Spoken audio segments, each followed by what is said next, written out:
Our guest this morning, Charlotte Kemp, is a futures alchemist, a futurist keynote speaker who works with organizations to co-create preferred futures.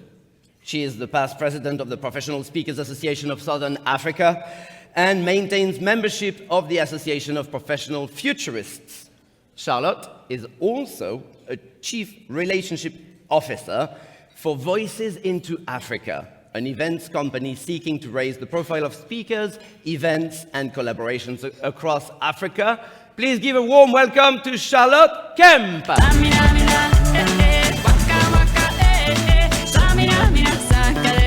This time for Africa. This is, without a doubt, friends and colleagues, the most challenging presentation I've ever had to do.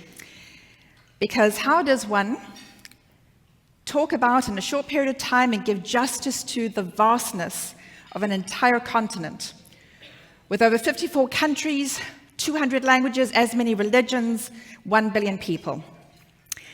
So I'm going to tell you a few stories and invite you to explore some of the things we have learned from Africa, that we can all learn from Africa, and that we as professional speakers can use as triggers to help us think about how we work with our clients and audiences. So let me introduce you to the first person. Chimamanda Adichie is a novelist from Nigeria, and she gave Africa an incredible gift when she did her TED Talk, and she spoke about the danger of a single story. When we only have a single story about something or someone, it's very easy for us to be prejudiced or biased towards that situation and to be too lazy to explore what that really means. So have a look at her TED Talk and really hear what she is trying to communicate in terms of that concern. The other thing we want to explore is when we have those prejudices, when we don't explore things, we also don't quite understand the impact of them. So Africa is huge, and we can fit all of those countries in. There's the United States and China and everything else, but I thought I'd bring it home to you in Canada. The maps that we have that show land masses are designed to be visual and to fit onto a sphere and all of that. I'm sorry if you're a flat earther. So when you look at it, Canada looks like it's that big. It looks like it's bigger than Africa. But when you actually take it to the actual sizes and you put them together, Canada fits within Africa. Africa is huge.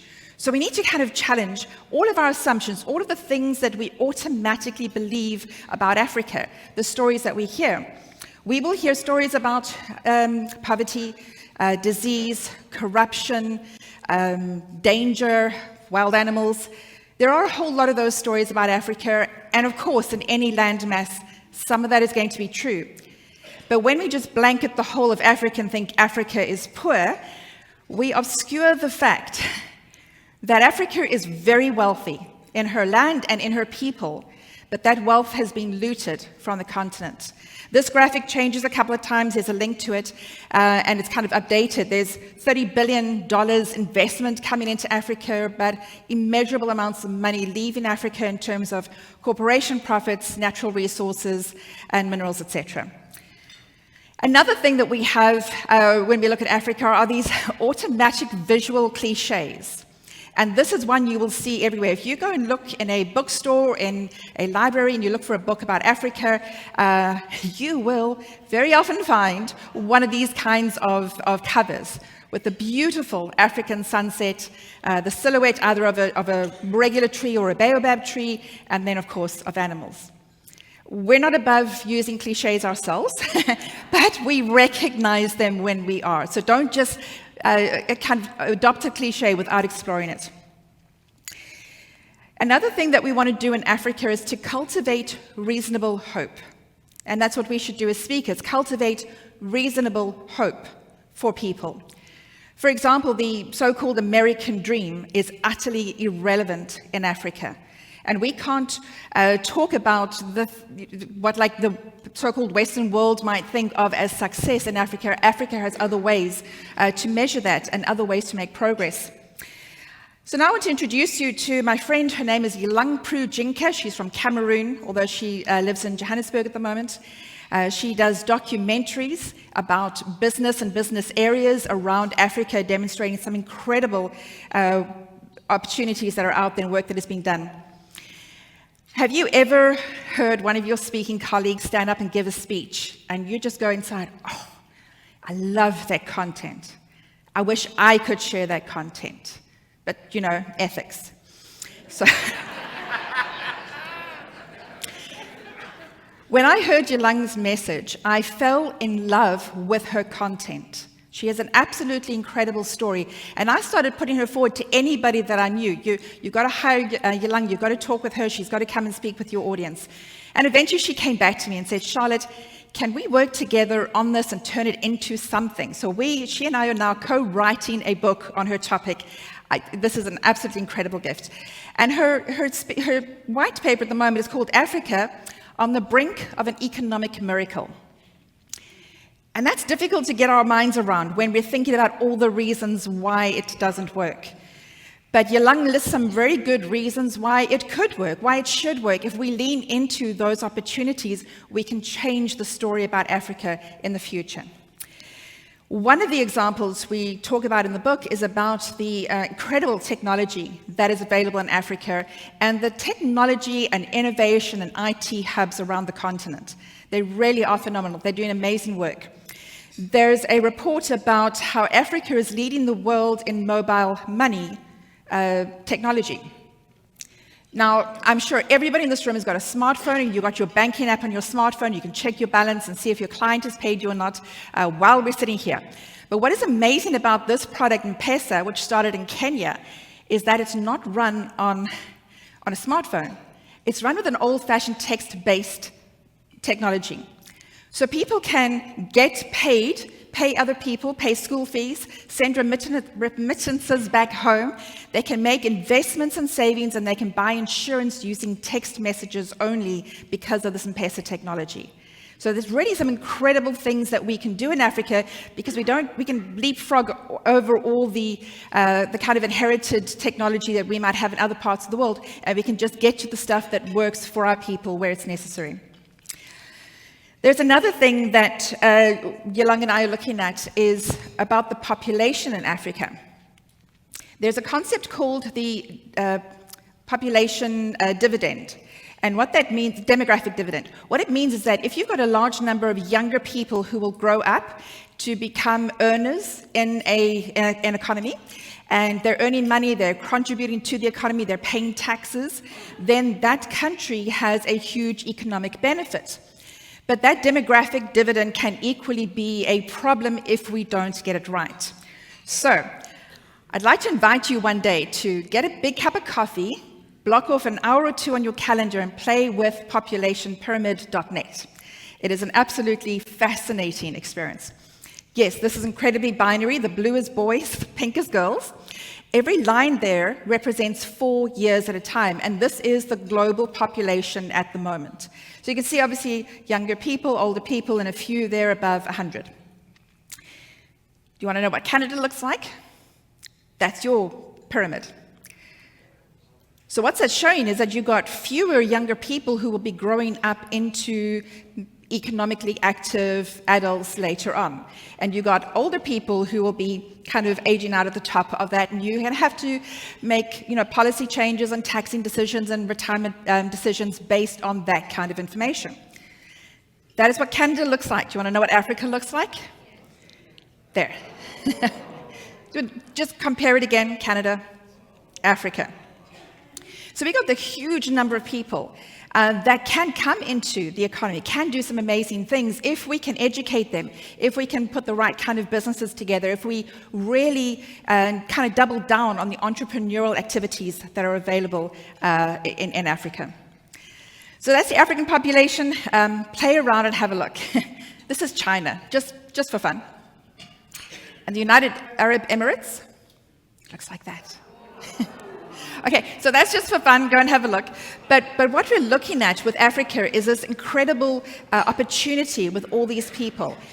It's the only continent where we have more younger people than other parts. So many parts of Europe are really struggling. They're trying to change decisions.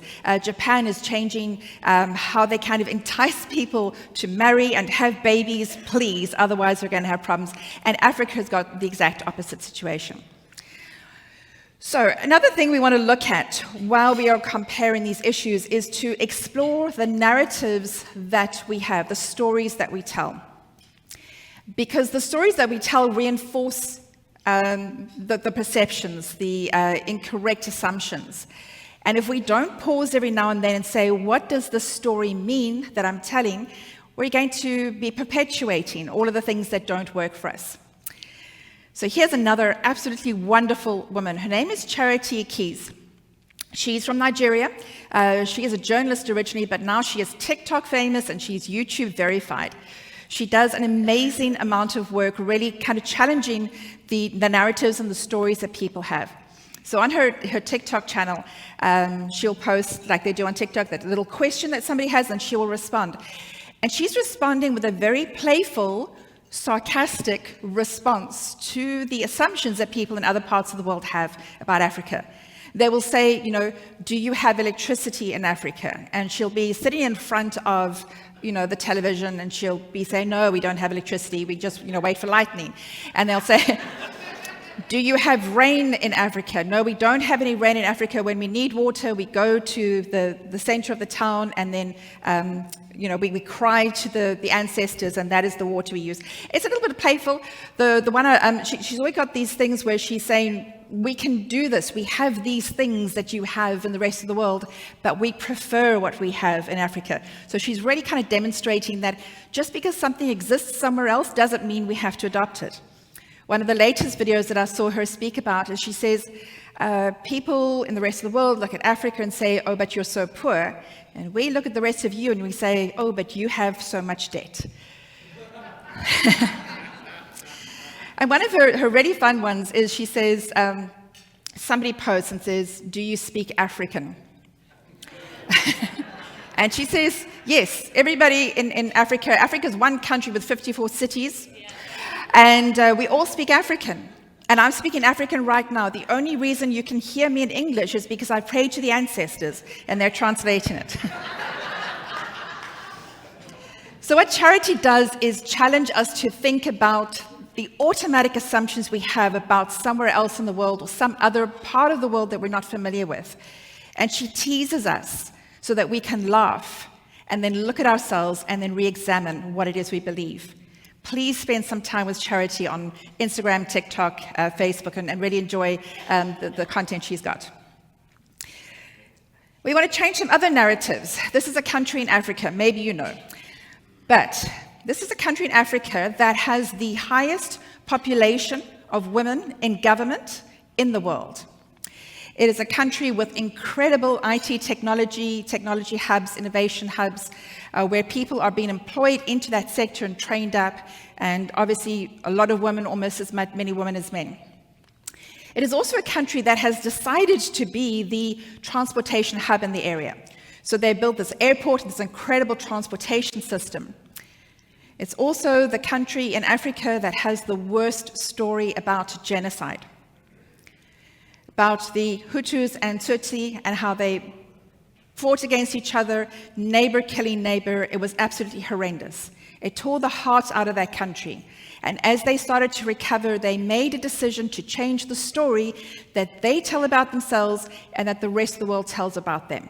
And now we look at the Rwandan miracle. We look at the promise that Rwanda offers to the rest of us. Another thing that happens across Africa a lot at the moment is a very intentional deconstruction of our indoctrinations and a decolonizing approach to the work that we have.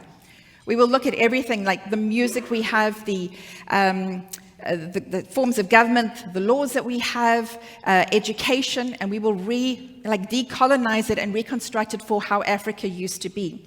Africa was cut up by the various European powers and kind of parceled out so that everything that was in Africa could just be sent to other parts of the world. And we spent so much time having to address that and reclaim it for ourselves. We've lost so much.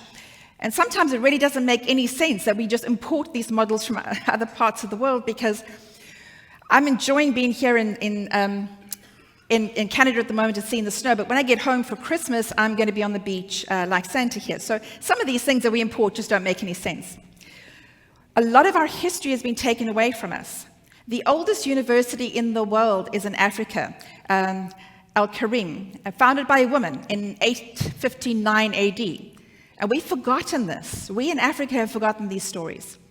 But worse than other parts of the world taking away our history, taking away our culture, importing and imposing religion onto us, it's when we do this to ourselves. So I grew up in apartheid South Africa, and I went to a segregated school.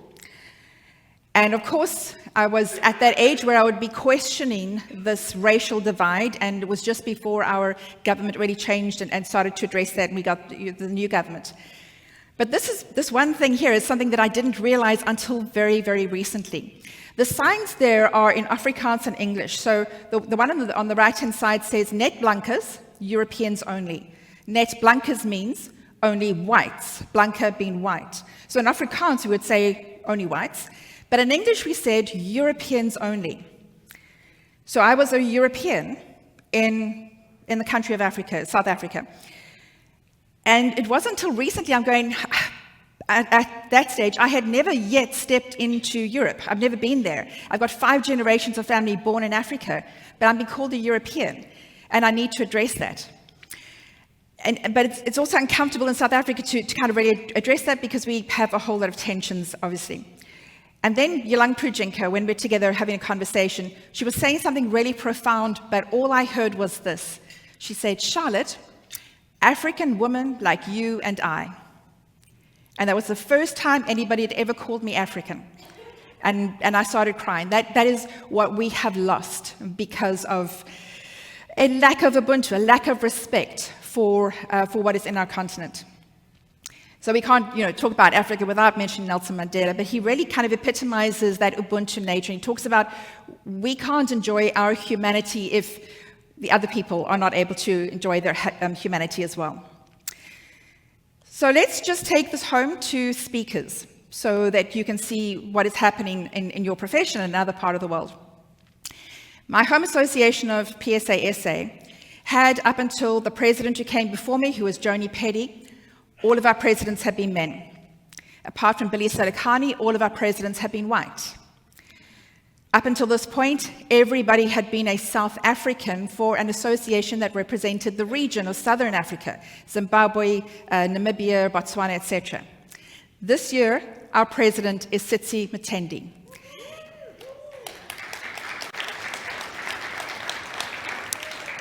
She's a black woman from Zimbabwe. And she is in no way a token. Her CV intimidates me. She has started Montessori schools, she has a magazine, she started an association, she does her own work. She is absolutely incredible and a beautiful person. So we're starting to see that kind of change because of a lot of work over time, a lot of patient addressing these things. I'd like to encourage you, if you see online anything like our hashtags, Speakers from Africa, please go and support them. We've also done a collaboration with PSA-SA and the Virtual Speakers Association International to do a Pan-African Speaker Summit. So we've done 2, next year will be our 3rd. And we go and look for the fledgling associations in Tanzania and Nigeria and Cameroon. We get them together, we find the various speakers, we pull them into a community, we connect them with associations, we give them support, and we raise up their voices so that we can export the wisdom from Africa. Thank you.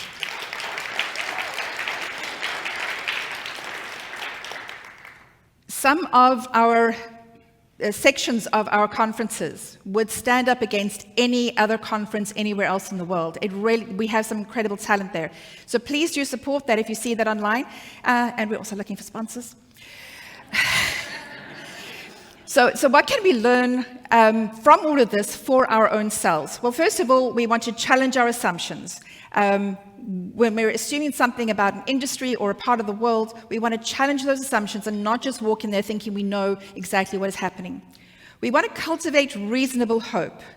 We want to cast visions, not fairy tales. We want to explore our narratives. What stories are we telling? Are we automatically telling a story we've heard, or can we challenge it and deconstruct and really understand what we're talking about? We want to embrace Ubuntu, because Ubuntu is, like I said the other day, I am because we are. And we are, everyone here, we are a community because of every one individual of us. And we can see that blooming up in various places in the world. We want to embrace that Ubuntu, and we want to champion our speakers.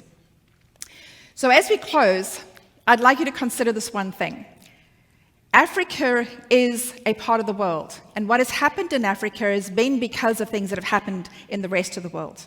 But just as we are in person, I am because we are because of Africa, and Africa is because of all of us. I thank you.